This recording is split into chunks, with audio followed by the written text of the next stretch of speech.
Je suis très joyeuse ce soir parce que ces outils vont vraiment nous permettre d'aller sur le terrain, de travailler et d'aider nos communautés. Oui, c'est une très grande satisfaction. Merci encore à Elite et merci aux camarades. Nous sommes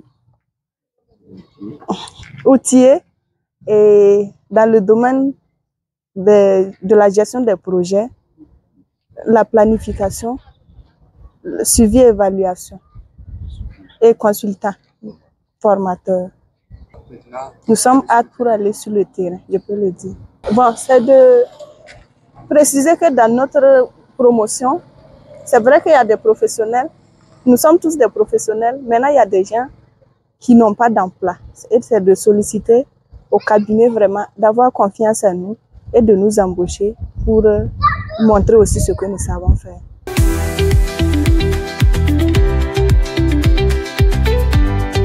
Le suivi-évaluation, bien plus qu'un outil de gestion, est aujourd'hui un levier stratégique pour améliorer l'impact de nos actions sur les populations que nous servons.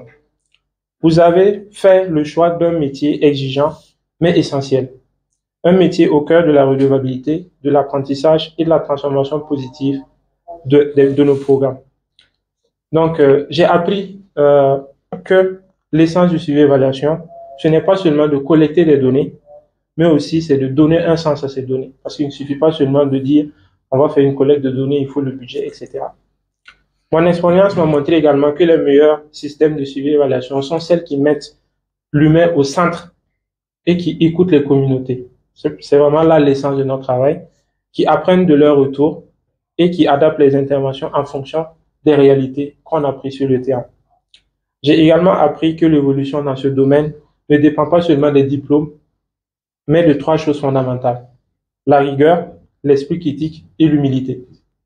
Soyez donc rigoureux dans vos méthodes, critiques dans vos analyses et humble dans vos conclusions. Je pense que c'est essentiel, car derrière chaque indicateur que nous mesurons se cache une réalité terrain. Permettez-moi de partager avec vous quelques bonnes pratiques que j'ai pu noter lors de mon parcours. C'est en premier lieu la maîtrise des outils. C'est vraiment essentiel en tant que suivi-évaluateur ou gestionnaire de projet de maîtriser les outils selon le contexte. Un score d'insécurité alimentaire n'a pas de sens si vous ne comprenez pas les contextes économiques, sociaux qui permettent justement d'expliquer ce score de consommation alimentaire. Faites parler les données, je pense que c'est important. Un bon 1000 officiers ne se limite pas seulement à produire des tableaux Excel, mais c'est beaucoup plus de raconter une histoire qui mesure les impacts, les progrès, mais aussi les défis que nous rencontrons régulièrement sur le terrain. Soyez aussi des alliés du changement. Le suivi-évaluation ne doit pas être vu comme une police des programmes. On l'entend souvent, c'est-à-dire lorsque nous allons pour collecter des données, on nous dit tout simplement vous êtes là pour les équipes qui ont mis en œuvre les activités nous disent tout le temps qu'ils sont un peu stressés lorsque nous allons pour collecter des données. Mais c'est beaucoup plus dans l'objectif d'améliorer si bien sûr il y a des choses qui ne vont pas bien dans le projet. Un projet sans défi, c'est assez compliqué. Voilà. Je pense que chaque projet a ses défis et c'est au suivi-évaluateur de pouvoir mesurer ces défis-là afin d'améliorer la qualité du projet. Je voudrais dire que je n'ai pas eu la chance d'avoir une formation pure en suivi-évaluation comme vous. Parce que je suis sociologue de formation et après ça, j'ai fait un master en management de projet où je me suis spécialisée en suivi-évaluation. Et alors, pour occuper le poste, je me suis beaucoup formée. J'ai suivi beaucoup de formations et au moment que je suivais les formations, il n'y avait pas beaucoup d'instituts comme aujourd'hui, comme Elite Afrique, d'autres instituts comme, bon, je ne vais pas citer pour faire la concurrence. Donc, à ce moment, les formations coûtaient cher. Je sais que ma première formation que j'ai suivie en Excel avancé pour la gestion des bases de données coûtait autour de 300 000. Wow. Donc, je me suis formée. C'est pour vous inviter aussi, pour dire que après, si vous voyez que Elite Afrique fait des formations, surtout sur les logiciels, que ce soit pour la collecte de données ou le traitement, ou pour le stockage même des données. N'hésitez pas à vous former. Parce que c'est en vous formant que vous devenez spécialiste. Vous allez voir, quand vous allez commencer, le terrain est carrément différent de la théorie. Voilà, vous allez rencontrer beaucoup d'autres défis et avec les formations, tout va être facilité.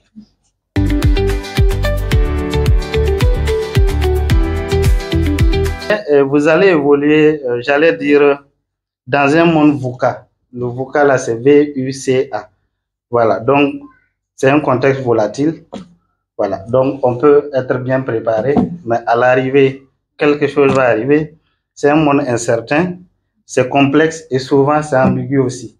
C'est ce sigle-là, on a gardé VUCA. Alors, donc, vous vous engagez aujourd'hui dans un monde professionnel marqué par la volatilité, l'incertitude, la complexité et l'ambiguïté. Donc, un monde particulièrement ressenti actuellement. Je ne sais pas si je peux vous donner des conseils, mais j'allais juste vous dire de comprendre et agir dans ce monde vocal. Donc, face à la volatilité, il faut vraiment développer une vision claire. Donc, les changements sont rapides et imprévisibles. Il faut vous fixer des objectifs à long terme. Rester flexible. Bon, ils ont dit on ne peut pas manipuler, mais il faut rester flexible.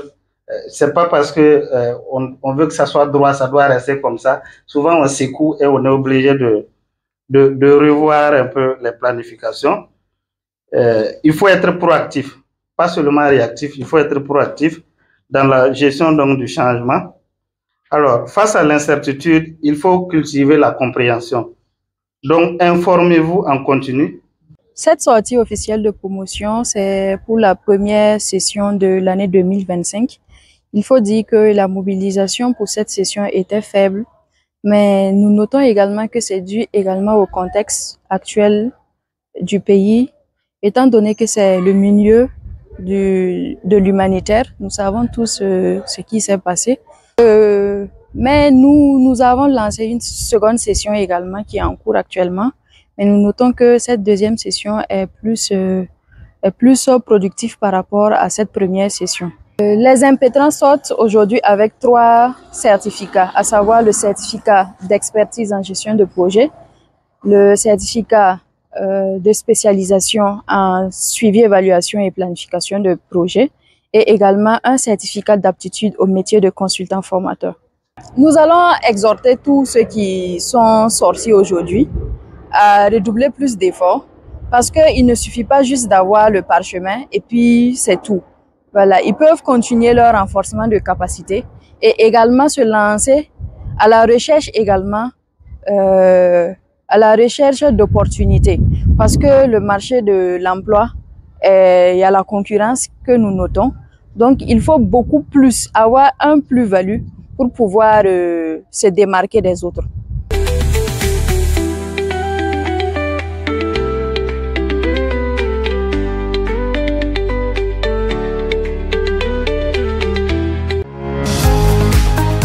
Plongez dans un monde d'expertise et d'innovation. Leader, entrepreneur, chercheur, personnalité influente. Joignez-vous à nous pour partager vos idées, vos succès et vos innovations avec l'Afrique et le monde. Abonnez-vous et rejoignez-nous dès maintenant sur Elite TV. Elite TV, le tremplin de l'élite africaine.